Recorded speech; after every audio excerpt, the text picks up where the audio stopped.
Panibagong SONA pero lumang sigaw pa rin mula sa mga nagpoprotesta. Ang detalye sa agenda report ni Joash Malimban live mula sa Commonwealth Avenue sa Quezon City. Joash, kamusta ang sitwasyon dyan?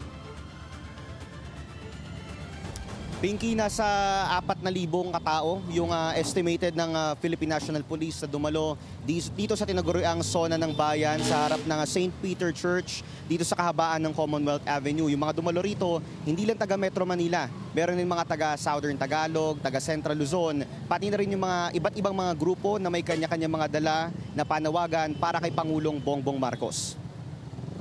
Nakakaapat na SONA na ngayon si PBBM. Pero ang panawagan ng mga ordinaryong mamamayan sa lansangan, ganoon pa rin. Ilan lang dyan ng genuine agrarian reform, nakabubuhay na sweldo at pagbaba ng presyo ng mga bilihin.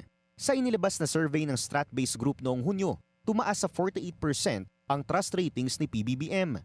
Pero para sa ilang mga progresibong grupo, bagsak ang performance ng Pangulo. Malaking ni Bongbong Marcos na naging 19%, yung dating 20%. Ano ang gusto niyang i-showcase ngayong SONA? Utang na loob natin yung 1% na nai-alis niya mula doon sa 20%. Parating siya. Nagbigay ng dagdag sahod, 64. Pero hindi na pa nakakapuhay sa pasada ng grade 1. Yung binigay sa grade 1 to 10 dahil nakatuntuay na sahod na dapat 1,200 kada araw ang tinatanggap ko. At hindi tayo papayag na mas lalo tayong ipapasok sa kahirapan ni Marcos Jr. Air-conditioned, puno ng security at komportabling nakaupo ang mga panauhin sa loob ng batasang pambansa habang idinideliver ni PBBM ang kanyang talumpati. Pero ilang kilometro sa labas nito, idinaos ng mga aktivista ang tinatawag nilang SONA ng Bayan.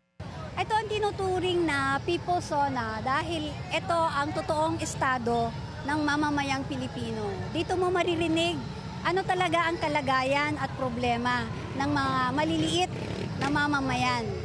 Ang reality kasi, kahit sinasabi ng Pangulo na siya ay nagbibigay ng serbisyo sa mamamayan, hindi natin nararanasan yun. Hindi natatamasa ng mamamayang Pilipino. Halimbawa sa kalusugan, sinasabi niya na he will bring health closer to the people.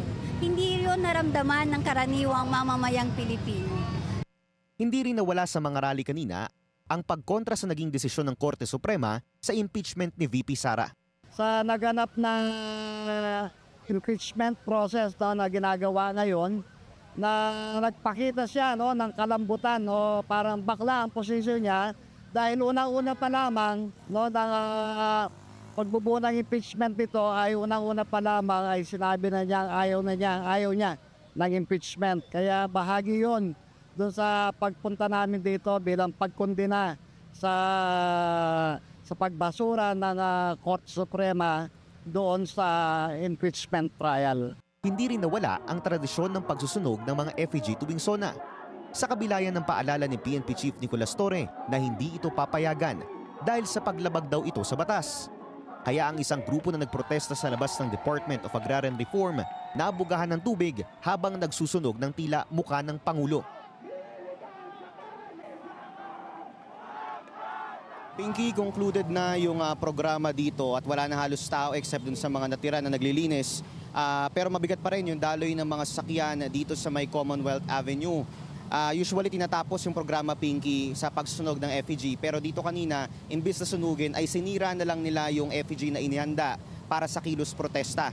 Hindi natin nakumpirma kung dahil ba ito dun sa earlier pronouncements ni PNP Chief General Torre na bawal yung pagsusunog dahil lalabag daw ito sa batas. Pero earlier nga kanina, tulad ng nasa report natin, merong protesta doon sa Department of Agrarian Reform kung saan in-extinguish ng Bureau of Fire Protection yung kanilang effigy.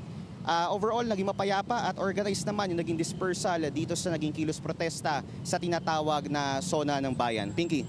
Maraming salamat, Joash Malimban, reporting live mula sa Commonwealth Avenue sa Quezon City.